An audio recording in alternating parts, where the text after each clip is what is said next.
Hello, my name is James Lisi, and Cecil Paxton asked me to come and share a testimony with you that I was sharing with him recently. And I've known Cecil and Lisa since 1993, and I was working at Andrew Wommack Ministries when I met Cecil, and I worked for Cecil in the helpline probably for about 4 or 5 years. And at that point, I was a babe in Christ. I got born again in 1991, had more questions than answers, and Cecil was a true blessing in my life. He taught me how to lead people into the baptism of the Holy Spirit. He taught me a lot about hearing the voice of the Lord, and I just gleaned a lot from Cecil. And so I was sharing a testimony with him recently. A few months ago, I set out to purchase a MacBook, which I work on Macintosh and it works better for me. And I was looking, and boy, I wasn't finding anything. I knew somebody who got great deals on used MacBooks. I wanted a used MacBook. And the more I looked, the less I found. And probably within about 2 or 3, 4 weeks into the search, I started to hear a still small voice. And the voice told me, "I've got something better for you." And I didn't quite understand the voice at the time. I just was wondering, well, is this the Lord or is this me? Because a lot of times when we hear these still small voices, sometimes they're our voice, sometimes they're the Lord's voice. And so I was just being patient, and I was looking, and I just didn't have a peace about purchasing anything. And it was that voice that I was just continuing to listen to. "I've got something better for you." So at one point I thought, well, maybe it's an iPad as opposed to a MacBook, so I could be a little bit more portable. So I went to Costco and went to Best Buy and a few different stores, and I was kind of seeking that path, and that wasn't it. And so this was going on. It went on for about 5 or 6 weeks, and it was getting a little bit to the point where it's getting a little bit impatient with it because of the fact that I just wanted to get this over with. It wasn't like I really, really wanted this MacBook. It's just that I just wanted to get the search over with. And so it came to the place probably about a month ago or so. I was outside waiting for my wife to come down, and we were going to go shopping, and I had my phone open to eBay, and I saw the exact MacBook I was looking for. It was in pristine condition, and the people who were selling it had thousands of 5.0 reviews, and there was no reason why I shouldn't press the button to buy that. And I had the buy button open, and I just didn't do it. It could be that that still small voice was guiding and directing me. And so that evening, my wife was cooking dinner, and I thought, well, I'll just once again start searching. And I went on Craigslist, and somehow I wound up on Denver's Craigslist, even though I live in Colorado Springs, and I found an ad that said, "I am a Christian, and it's my desire to bless the first person who contacts me and is willing to come pick this MacBook up with this computer for free." And I thought, oh, this may be it. So I text the fella, and then I talked to him over the phone, and the next day Cecil and I drove up to Denver, and I picked up the same exact MacBook that I'd been looking for 5 or 6 weeks. And here, the thing that was better that the Lord had for me is He had the same thing I was looking for, but I didn't need to pay for it. Praise God. And I just encourage you, brothers and sisters, that we need to take time to listen to the voice of God. It can save us money. It can save us heartache. It can save our lives sometimes. Let me share a scripture with you. This is out of the book of Isaiah. And in Isaiah 30, I'm going to read a paraphrase. It's the Voice translation. And it says this: "Your ears will hear sweet words behind you. Go this way. This is your path. This is how you should go, whenever you must decide whether to turn to the right or to the left." And I really believe that our Father in heaven wants us to be listening for His voice and following His voice. And the one thing about that is we just need to submit to the Spirit of God. Amen. I was recently at a meeting that Cecil held in Colorado Springs, and something that he said really stuck out, as he was ministering, and I've been just chewing on it for the last week or so. And he said that when we pray in the Spirit, we're submitting unto God. And as we submit unto God, we literally suppress and we put down our own will, our own emotions, our own ability to make decisions separate from God's direction. And when we do that, we actually open up the channel for us to hear more clearly. There's so many voices speaking to us. The scripture says there's many voices that have gone out into the world. And so there's many voices that are going on, day in and day out. And we've got to clarify which one is the Lord. What should I do? So many people that they marry someone and they get divorced, and there's either two possibilities in that situation. The first possibility was they married the wrong person. The second possibility is they didn't listen to the voice of God, how to walk in that marriage. I mean, there could be some other situations that came about, but you know what? God wants us to follow His direction, and we will stay out of many heartaches and many pitfalls if we listen to the voice of God. But it does require us to submit to the Spirit of God. Let me share a scripture with you. I'm going to do this in two parts. First part was the testimony, and I'll be sharing the second part too, some teaching. But in 1 Peter 5, verses 5 through 7, this is New King James Version, the scripture says this: "Likewise, you younger people, submit yourselves to your elders. Yes, all of you be submissive to one another, and be clothed with humility.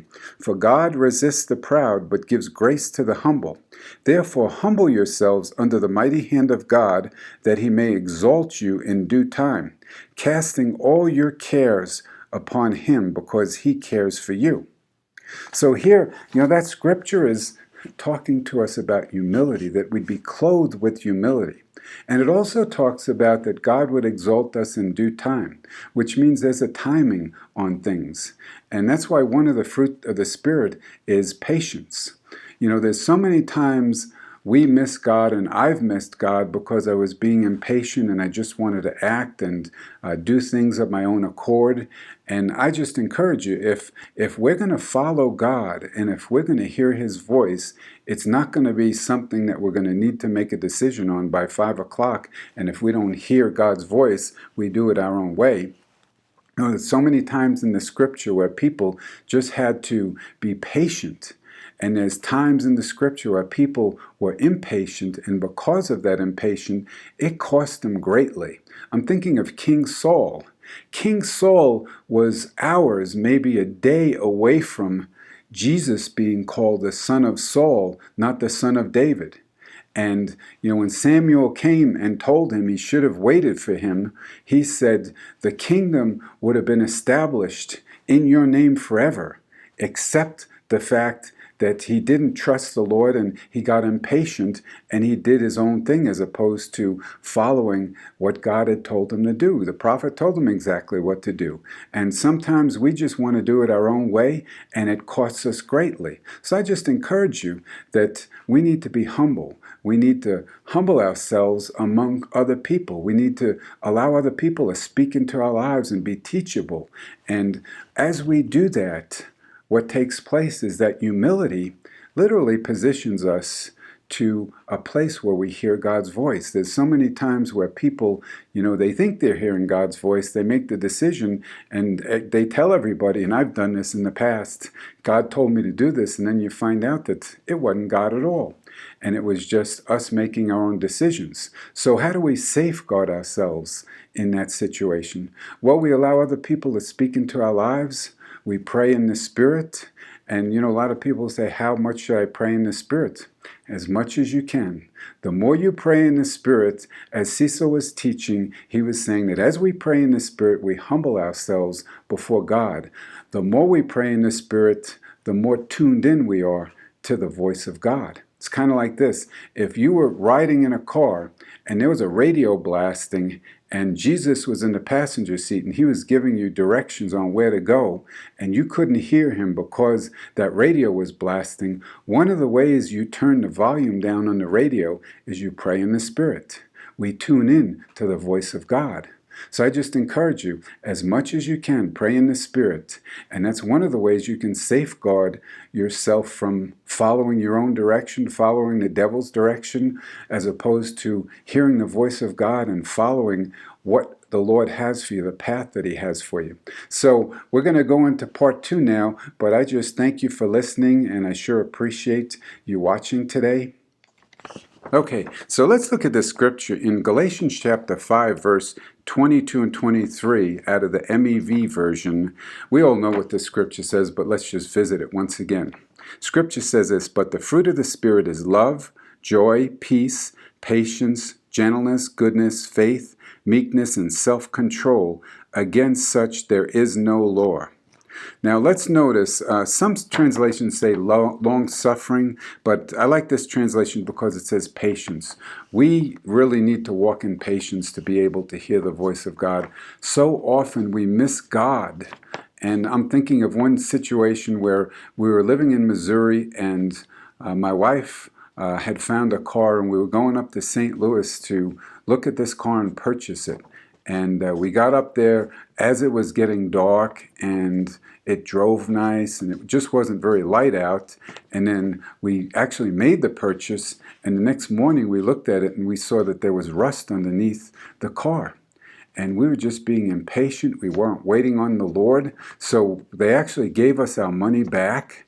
And what took place is, not more than 2 or 3, maybe 6 months later, somebody gave us a car. They purchased us a car that cost them $10,000. They went through the car and they got everything fixed up. They put new tires, new battery, and they presented this car to my wife free of charge, no payments. And you know what?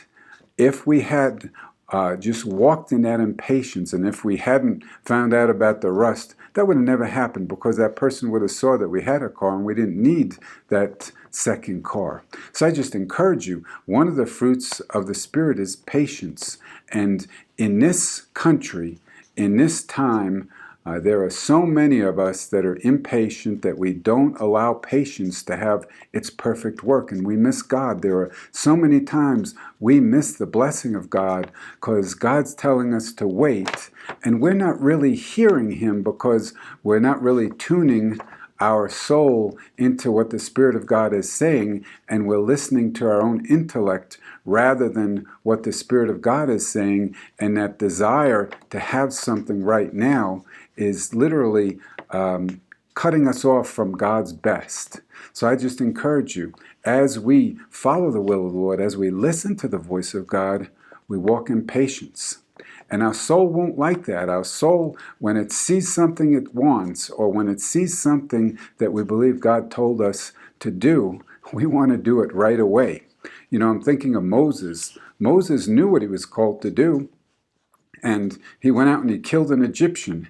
And in the book of Acts it says that Moses would have thought that the Israelites would have recognized the call on his life, but they didn't at that point, because he wasn't yet prepared.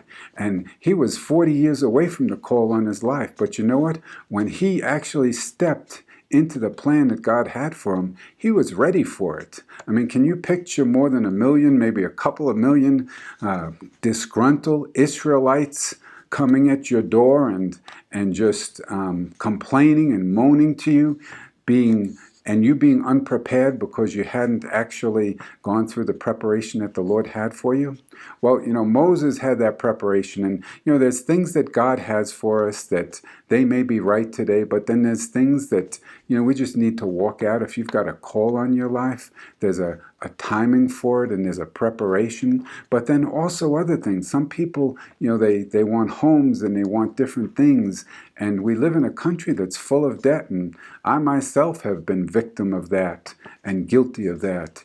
And the reason that it came to pass is because I was impatient. So we want to walk in the spirit of patience. And how do we do that? Well, we pray in the Spirit. Cecil has really, you know, I've talked to him over and over again, and you know, when I ask him counsel about something, he'll say, pray in the Spirit. But what he does say is, he says, pray in the Spirit and listen. You know, I think one of the things that I'm guilty of is I'll pray, and then I'll hit the ground running. And one of the things that I need to learn more about is praying and listening. praying and listening and just being still before the Lord. Be still and know that I'm God. Amen? And so, as we walk out listening and following the voice of the Lord, what we want to do is we want to be patient, and we don't want to act immediately on something. Chances are, many times when you act on something that you felt was the Lord and you do it right away, chances are good you're probably going to miss God. Let me share a scripture with you out of the book of Psalms, and this really ministers to me all the times that I read it, and I'm going to read it out of the Amplified. Psalm 85, verse 8 and 9. I will listen with expectancy to what God the Lord will say, for he will speak peace to his people, to his saints, those who are in right standing with him. But let them not turn again to self-confident folly. Surely his salvation is near to those who reverently and worshipfully fear him, and is ready to be appropriated, that the manifest presence of God, his glory, may tabernacle and abide in our land. So the psalmist is saying, I will listen expectantly to what the Lord will say. There's a lot of times that we're not fully convinced that God wants us to have things that we want to have, and we're not sure of his generosity. So that's when we may not really want to be listening to what the Lord's going to say to us. But you know what? As we listen and wait, he's got things that are so much better for us than we could ever imagine.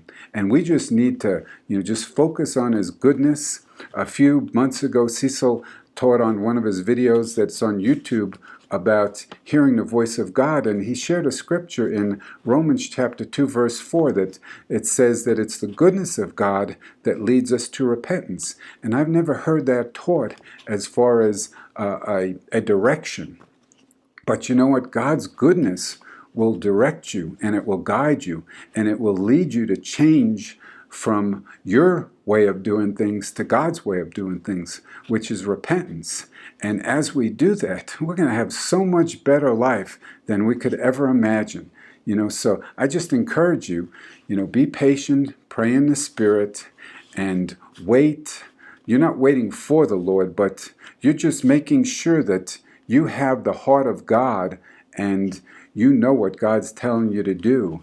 And you don't want to ever get to the place where after the fact you say, I knew that was me and not God. So I just encourage you, God's got awesome plans for you. He's got blessings for you. He's got things that you think you might need to purchase that someone's going to come along your path and just want to bless you with.